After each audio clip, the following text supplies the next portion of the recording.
Assalamualaikum warahmatullahi wabarakatuh.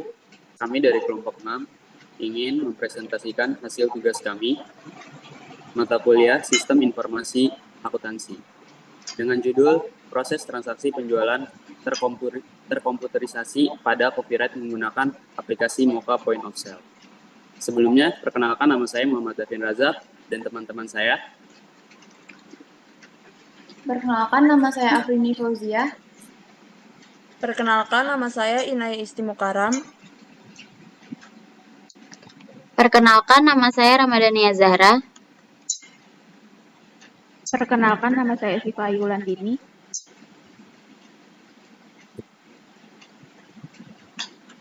Selanjutnya ada ruang lingkup. Untuk memudahkan penyusunan tugas proyek ini, kami membatasi fokus permasalahan hanya pada ruang lingkup transaksi penjualan yang terjadi di coffee shop Copyright yang berlokasi di Kabupaten Bogor. Ruang lingkup pembahasan ini meliputi analisis sistem transaksi penjualan dan pembelian yang berjalan di kafe tersebut. Dengan adanya pembatasan ini, kami berharap dapat lebih mendalami aspek-aspek penting yang berkaitan langsung dengan proses penjualan dan pembelian, seperti pencatatan transaksi, pengelolaan stok, serta alur kerja dalam sistem yang digunakan oleh Copyright.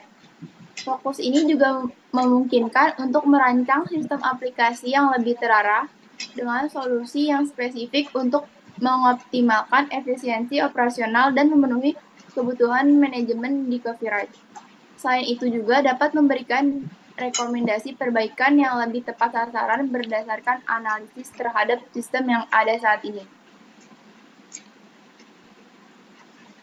Baik, selanjutnya diagram activity sistem berjalan. Use case, metode terkomputerisasi. Pertama ada dashboard kasir. Kasir di sini bisa memilih menu, mencari kategori, dan cari data kata kunci, dan juga bisa menginput diskon. Setelah semuanya tercantumkan, kasir juga bisa mencetak struk. Setelah itu, kasir juga bisa menginput pembayaran. Contohnya ada 3 transaksi. Pertama ada pembayaran cash, pembayaran online QRIS, dan pembayaran menggunakan debit atau credit card atau CC. Selanjutnya, kasir juga bisa melihat riwayat transaksi dan mencetak struknya. Yang kedua, ada proses membuka aplikasi. Pertama, kasir bisa membuka aplikasi terlebih dahulu, lalu mengklik New Sale. Setelah berhasil, sistem akan menampilkan menu penjualan. Yang kedua, ada proses memulai shift. Pertama, setelah membuka aplikasi, sistem akan menampilkan halaman utama, lalu memilih kategori shift.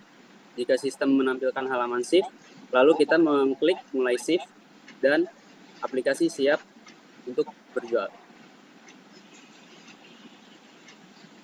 Yang ketiga ada proses transaksi penjualan. Pertama, kasir bisa melihat daftar menu. Setelah apa yang customer inginkan, kasir bisa membuat pesanannya, lalu melanjutkan pesanan. Ketika selesai membayar, melanjutkan pembayaran, lalu mengkonfirmasi pesanan. Yang keempat ada proses menutup shift. Pertama, kasir memilih kategori shift. Jika sistem sudah menampilkan halaman shift, klik current shift, lalu klik end current shift. Jika sudah, input nominal uang cash yang transaksi yang ada di kasir. Setelah itu, sistem akan menampilkan cash different. Setelah itu, kasir mengklik simpan, lalu sistem akan mencetak laporan shift dan struk hasil semua penjualan akan teroutput. Selanjutnya yaitu proses penggunaan aplikasi Mocha. Yang A ada proses login. Yang pertama yaitu karena proses login di aplikasi Mocha menggunakan email perusahaan, maka dari itu menjadi privasi perusahaan. Yang kedua ada berikut ini halaman utama Mocha. Yang B ada memulai shift. Yang pertama masuk ke dalam menu shift dan klik current shift lalu klik start shift. Yang kedua, karena Copyright tidak menggunakan nominal modal saat open shift, maka jumlah expand atau income-nya 0. Yang C ada menginput pesanan. Yang pertama, pilih halaman library plus ada beberapa jenis pilihan key produk menu contohnya seperti coffee, meals, non-coffee, pastry, dan snack. Yang kedua, lalu melakukan penginputan terhadap item customer yang diinginkan, contoh pembelian kopi caramel macchiato. Lalu cari key produk kopi dan jangan lupa untuk menanyakan ice atau hot, lalu klik save untuk pesanan customer. Yang ketiga, kemudian jangan lupa untuk mengisi nomor tabel yang diberikan dan nama customer lalu klik save. Yang keempat, jika sudah di-save, cari bagian billing list. Yang kelima, tampilan billing list akan seperti ini. Cari nama dan nomor tabel yang baru diinput. Lalu keenam, klik charge untuk memilih metode pembayaran.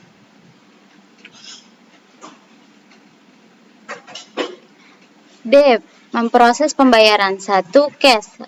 Lalu lakukan pembayaran sesuai dengan metode yang digunakan. Contoh, cash masukkan ke bagian tender cash 30.000 atau 50.000 atau bisa menginput sesuai dengan uang yang diberikan customer. 2. QRIS. Yang pertama, masuk ke menu QRIS yang ada di halaman mesin EDC. Yang kedua, setelah keluar tampilan seperti ini, maka input sesuai dengan jumlah transaksi customer. Yang ketiga, cek kembali nominal yang sudah diinput. Jika benar, klik konfirmasi. Yang keempat, jika tampilan sudah muncul barcode seperti ini, silakan customer untuk scan QR kode tersebut. Yang ketiga, ada metode pembayaran debit. Yang pertama, caranya adalah masuk ke menu kartu yang ada di tampilan mesin EDC. Yang kedua, kemudian input nominal dengan jumlah transaksinya, lalu klik konfirmasi. Yang C, setelah konfirmasi akan muncul kartu yang akan digunakan. Jika benar, klik lanjut pembayaran. Jika tampilan sudah seperti ini, persilakan customer untuk mengisi PIN. Ini adalah bukti struk kertas. E. Laporan transaksi penjualan. Setelah transaksi penjualan diproses, maka aplikasi Moka POS akan menampilkan laporan transaksi penjualan tersebut di bagian activity penjualan. Yang F. Mengakhiri shift. Yang pertama, masuk ke dalam halaman shift, lalu klik current shift, klik end current shift. Yang kedua, akan muncul tampilan seperti ini. Yang ketiga, masukkan nominal yang ada di bagian expected ending cash ke bagian actual ending cash, lalu end current shift. Yang keempat, klik confirm end shift.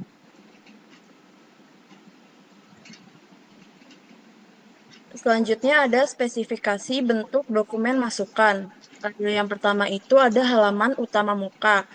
Nama dokumennya halaman utama, fungsinya untuk mengoperasikan Moka, lalu sumbernya untuk copyright, tujuannya ke administrasi, lalu medianya digital.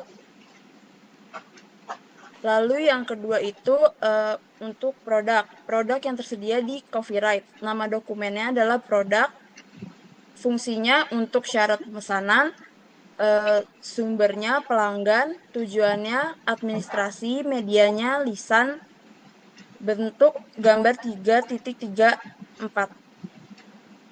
Lalu ketiga ada nama pelanggan dan nomor tabel. Nama dokumen, nama pelanggan, fungsinya untuk syarat pemesanan, sumbernya pelanggan dan kasir, tujuannya administrasi, medianya lisan atau digital. Bentuknya gambar 3.36. Lalu keempat ada metode pembayaran. Metode pembayaran yang terdapat di copyright yaitu cash, online, QRIS, debit, atau credit card. Dengan nama dokumen, metode pembayaran, lalu fungsinya untuk syarat pembayaran, sumbernya dari pelanggan, tujuannya administrasi, lalu medianya kartu, digital, dan cash. Bentuknya lampiran 2. Lalu spesifikasi bentuk dokumen keluaran itu yang pertama ada struk atau bukti pemesanan. Itu nama dokumennya ada struk, fungsinya sebagai bukti pemesanan, sumbernya administrasi, tujuannya pelanggan, medianya kertas dan digital, bentuknya gambar seperti gambar 3.318. Lalu kedua itu ada laporan transaksi. Nama dokumennya laporan transaksi, fungsinya adalah sebagai bukti data penjualan, sumbernya administrasi, tujuannya owner dan kasir, lalu medianya adalah digital, bentuk gambarnya seperti 3.3.19. Lalu kesimpulannya, berdasarkan hasil analisis mengenai sistem penjualan terkomputerisasi menggunakan mockup point of sale atau POS di copyright dapat disimpulkan bahwa penerapan teknologi ini telah memberikan berbagai manfaat signifikan bagi efisiensi operasional bisnis. Penggunaan mockup POS mampu mempermudah pengelolaan transaksi penjualan, pelacakan stok, hingga penyusunan laporan keuangan. Sistem ini juga memudahkan pelanggan dalam melakukan pembayaran dengan berbagai metode seperti tunai, kartu debit, atau QRIS yang meningkatkan fleksibilitas pembayaran dan pengalaman pelanggan. Namun, penerapan teknologi ini tidak lepas dari beberapa kendala, seperti jaringan internet yang kurang stabil yang menyebabkan penundaan dalam pencetakan struk, serta ketergantungan penuh pada sistem digital yang dapat mengalami gangguan teknis. Lalu sarannya, namun penerapan teknologi ini tidak lepas dari beberapa kendala seperti jaringan internet yang kurang stabil yang menyebabkan penundaan dalam pencetakan struk serta ketergantungan penuh pada sistem digital yang dapat mengalami gangguan teknis. Itu satu adalah copyright sebaiknya meningkatkan kualitas jaringan internet untuk menghindari keterlambatan dalam proses pembayaran dan pencetakan struk. Lalu kedua, untuk mengoptimalkan penggunaan mockup POS, perlu diberikan pelatihan berkelanjutan kepada karyawan, terutama dalam menghadapi masalah teknis seperti error pada aplikasi atau gangguan jaringan.